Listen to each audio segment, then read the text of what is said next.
والسلام على سيد الأنبياء والمرسلين وعلى آله وأصحابه أجمعين، أما بعد، فقد قال الله تبارك وتعالى في القرآن المجيد والفرقان الحميد: أعوذ بالله من الشيطان الرجيم، بسم الله الرحمن الرحيم. إن في خلق السماوات والأرض واختلاف الليل والنهار لآيات لأولي الألباب الذين يذكرون الله قياما وقعودا وعلى جنوبهم ويتفكرون في خلق السماوات والأرض ربنا ما خلقت هذا باطلا سبحانك فقنا عذاب النار. صدق الله العظيم وصدق رسوله النبي الكريم ونحن على ذلك من الشاهدين والشاكرين. محترم بزرگوں اور دوستو، جو آیت میں نے آپ حضرات کے سامنے پڑھی ہے، اس آیت کے سلسلے میں صحیح ابن حبان کے اندر ایک روایت منقول ہے کہ حضرت عطا ابن رباح رحمۃ اللہ علیہ حضرت عائشہ صدیقہ رضی اللہ تعالی عنہا کے پاس تشریف لے گئے اور جا کر کہا: اے ام المومنین، رسول اللہ صلی اللہ علیہ وسلم کی کوئی عجیب حالت ہمیں سنائیے۔ تو عائشہ صدیقہ رضی اللہ تعالی عنہا نے فرمایا: تم کس کی عجیب حالت دریافت کر رہے ہو؟ نبی پاک صلی اللہ علیہ وسلم کی ہر حالت، ہر شان عجیب تھی، پھر بھی میں تمہیں ایک عجیب واقعہ، عجیب حالت رسول اللہ صلی اللہ علیہ وسلم کی بیان کرتی ہوں۔ ایک مرتبہ اللہ کے نبی صلی اللہ علیہ وسلم رات کو گھر تشریف لے آئے، میرے لحاف میں داخل ہو گئے، تھوڑی ہی دیر میں مجھ سے کہا: اے عائشہ، مجھے چھوڑو تاکہ میں اپنے رب کی عبادت کروں۔ یہ کہہ کر اللہ کے نبی صلی اللہ علیہ وسلم بستر سے اٹھے، وضو فرمایا، اس کے بعد نماز کی نیت باندھ لی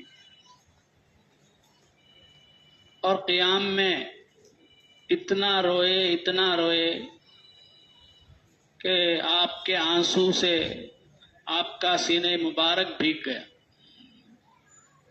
بہت دیر تک روتے رہے۔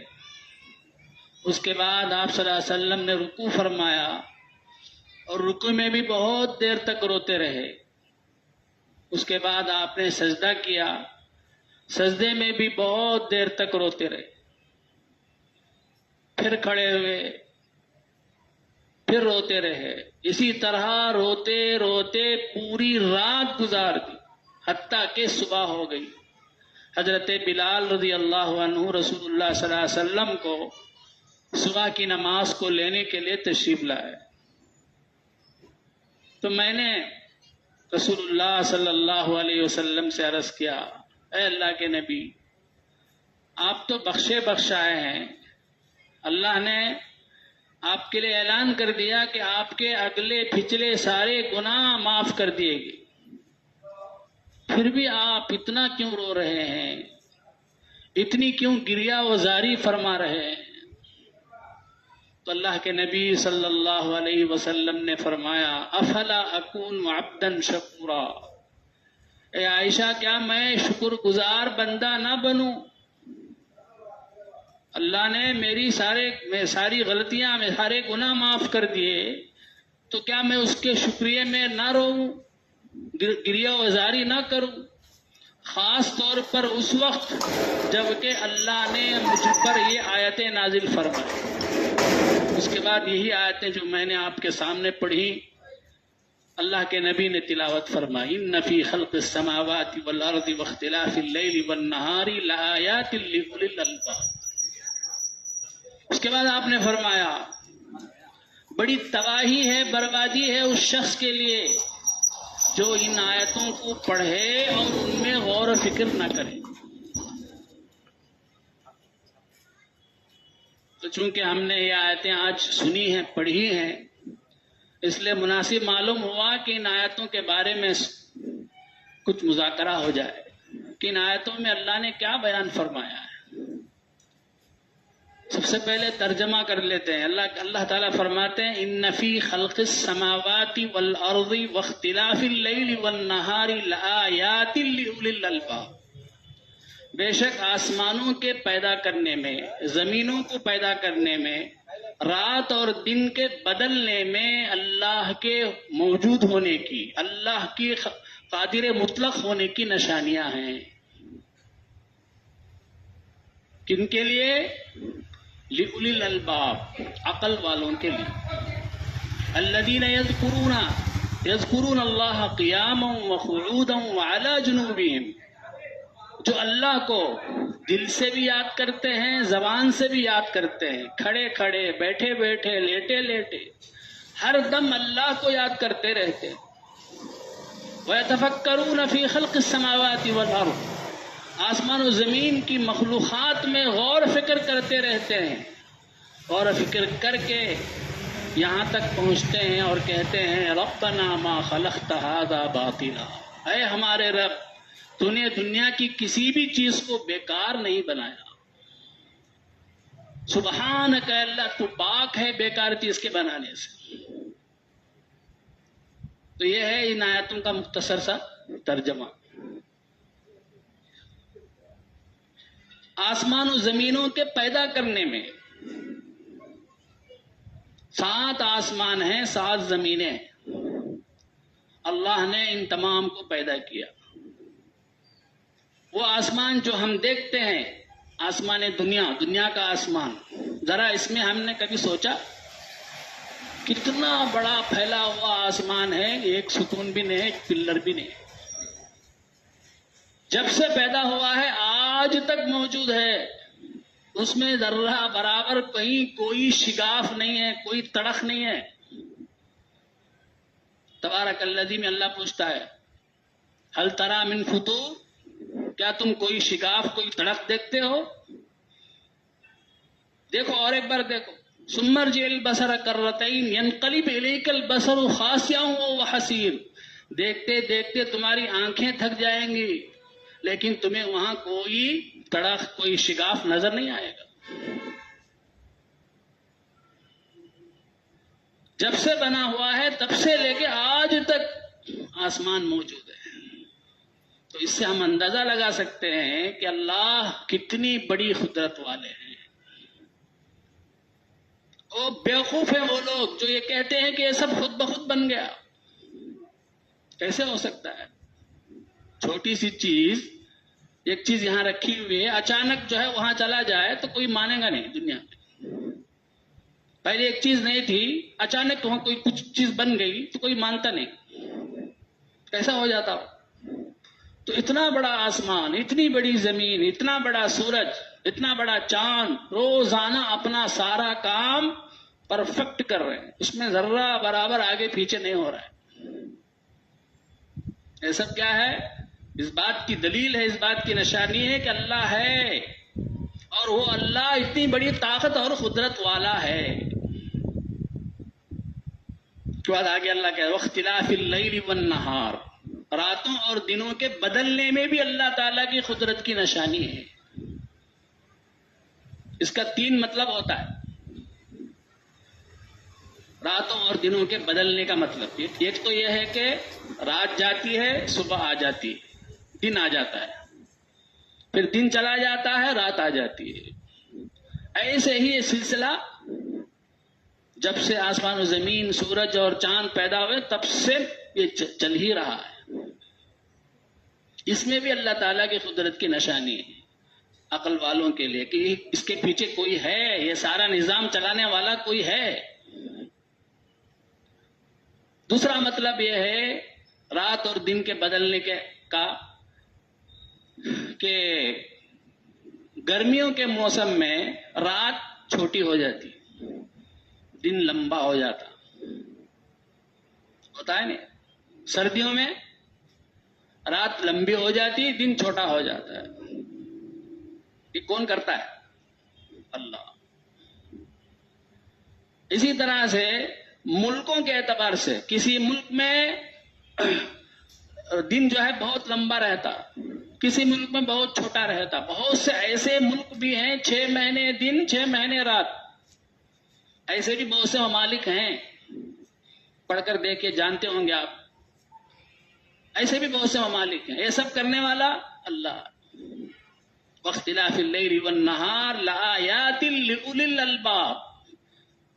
ان سب میں نشانیاں ہیں کس کے لیے؟ لأولی الالباب، عقل والوں کے لیے. دنیا میں عقل والا ہم اسے کہتے ہیں جو زیادہ سے زیادہ مال جمع کر لے. ایک دکان کے بجائے 2 دکان کھولے، 3 دکان کھولے، برانچز کھولتے جائے تو سمجھتے ہیں بڑا عقل مند ہے. کوئی دنیا کی کوئی نئی چیز بنا دے اسے سمجھتے ہیں بڑا عقل مند ہے. اللہ کہتے ہیں بڑا عقل مند وہ نہیں، بڑا عقل مند وہ ہے جو اللہ کی بنائی ہوئی چیزوں میں غور فکر کر کے اللہ کو پہچانے، اس کا بنانے والا جو ہے اس کو پہچانے، وہی عقل والا. حضرت مفتی شفیع صاحب رحمت اللہ علیہ ایک مثال سے سمجھاتے ہیں. ایک کھیڑے والا ریلوے اسٹیشن کو آیا، دیکھا کہ ریل لال لائٹ جلتا ہے تو رک جاتی ہے، ہرا لائٹ جلتا ہے تو چلتی ہے. تب وہ دیہاتی کھیڑے والا سمجھتا ہے کہ اصل پاور یہ لال لائٹ اور ہرے لائٹ کا ہے، کیونکہ اسی سے ریل چلتی بھی ہے رکتی بھی ہے. اب دوسرے لوگ بولتے کیا بیوقوف احمق ہے، اس میں کیا رکھا ہے؟ اصل پاور طاقت تو ڈرائیور کا ہے، جو ٹرین چلاتا ہے ریل چلاتا ہے. اب اس سے بھی زیادہ جو عقل والے ہیں وہ آ کر کہتے ہیں ارے بھائی یہ کیا بیوقوفی ہے، جب تک انجن نہ ہو، انجن کے اندر پرزے نہ ہو تو کیا ڈرائیور کیا کر سکتا؟ کہ انجن کے بغیر ڈرائیور کیا چلا سکتا ہے؟ تو انجن اصل ہے. تو اب سائنسدان آ کر بولتے رہے بیوقوف ہو، تو بھی بیوقوف، تو بھی بیوقوف، تو بھی بیوقوف. احمق، اصل جو ہے ریل چلتی ہے بھاپ سے، اسٹیم سے اور کرنٹ سے، بجلی سے. اب یہاں آ کے سائنسدان رک جاتے ہیں، اب اس کے آگے جاتے نہیں. تو حضرت مفتی شفیع صاحب رحمت اللہ علیہ فرماتے ہیں قرآن کی اصطلاح میں عقل والے وہی ہیں جو اس سے بھی آگے کا سوچتے ہیں. یہ بجلی بنانے والا، بجلی بنانے کے لیے آگ پانی کس سے بناتے ہیں؟ بجلی آگ سے، پانی سے اور کولسے سے اور کئی چیزوں سے بناتے ہیں. وہ سب کا بنانے والا اللہ. اور یہ جو انجن ہے اس کے پرزے بنانے کے لیے اللہ نے عقل انسان کو دی، اللہ نے دی ہے عقل. تو یہاں تک جو سوچے وہی عقل مند ہے. تو بہرحال بزرگوں اور دوستوں، اللہ تعالیٰ کی قدرت کی بے شمار نشانیاں ہیں. مشہور شعر ہے فارسی کا، ہر گیا ہے کہ الزمی رویت وحدہ لا شریک لہ گویت. جو بھی گھاس زمین سے اگتی ہے وہ گواہی دیتی ہے کہ اللہ ایک ہے. ہر ایک میں گواہی، فی کل شیء آیۃ تدل علی انہ واحد. ہر چیز میں اس بات کی نشانی ہے کہ اللہ ایک ہے. حضرت امام ابو حنیفہ رحمت اللہ علیہ کا ایک بار مناظرہ ہوا ایک دہریہ سے. دہریہ اسے بولتے جو خدا کو نہیں مانتے. ڈیٹ فکس ہو گیا کہ فلاں جگہ فلاں ڈیٹ میں فلاں وقت میں ہم مناظرہ کریں گے. اب وہ جو دہریہ تھا وہ تو آ گیا، امام صاحب کے آنے میں تاخیر ہو گئی، لیٹ ہو گئے، تو اب یہ لوگوں کو بولنے لگا کہ تمہارا امام دیکھو وقت کی وعدہ خلافی کرتا ہے، ابھی سے ہار گیا تمہارا امام، اس طرح سے لوگوں کو بولنے لگا۔ تو حضرت امام ابو حنیفہ رحمۃ اللہ علیہ تاخیر سے آئے اور آ کر لوگوں سے کہا کہ میرے تاخیر سے آنے پر آپ سے میں معذرت چاہتا ہوں، لیکن اس کے پیچھے ایک وجہ ہے، وہ یہ ہے کہ جب میں نکلا تھا یہاں آنے کے لیے تو راستے میں ایک نہر، ایک ندی حائل ہو گئی، آڑے آ گئی، اب اسے مجھے پار کرنا تھا، پار کرنے کے لیے کوئی کشتی نہیں تھی۔ اچانک میں نے دیکھا کہ ندی کے کنارے ایک درخت تھا، اچانک خود بخود وہ ندی کے کنارے جو درخت تھا نا خود بخود کٹ گیا، خود بخود لکڑی بن گئے، وہ لکڑی خود بخود جڑ کے کشتی بن گئی، اور وہ کشتی میں بیٹھ کے میں آیا۔ اب یہ سب کرنے میں کچھ تاخیر ہو گئی، اس لیے مجھے آنے میں تاخیر ہوئی۔ اب وہ دہریہ جو ہے ہی بول کے ہنسنے لگا، دیکھو تمہارے امام صاحب کو تو میں بڑا عقل مند سمجھا، یہ کتنے بیوقوف ہیں، نعوذ باللہ، کیا کیسے ہو جائے گا یہ سب، خود بخود درخت ٹوٹ جائے، کٹ جائے اور وہ لکڑیاں جمع ہو جائیں، کشتی بن جائے، کیسے ہوگا یہ؟ حضرت امام ابو حنیفہ رحمۃ اللہ علیہ نے کہا، ارے بیوقوف احمق، ایک چھوٹی سی کشتی جب خود بخود نہیں بن سکتی تو اتنا بڑا آسمان، اتنی بڑی دنیا، اتنے بڑے مخلوقات کیسے خود بخود بن گئے؟ ان کے پیچھے ضرور کوئی بنانے والا ہے۔ تو اس طرح امام ابو حنیفہ رحمۃ اللہ علیہ نے اس کو جواب دیا۔ تو بہرحال بزرگوں اور دوستوں، اللہ کے ہونے پر بے شمار نشانیاں، لیکن ہم سوچتے نہیں، غور و فکر نہیں کرتے۔ موٹی سی مثال میں عام طور پر سبق میں بھی کہتا رہتا ہوں، حضرت علی رضی اللہ تعالی عنہ نے کہا،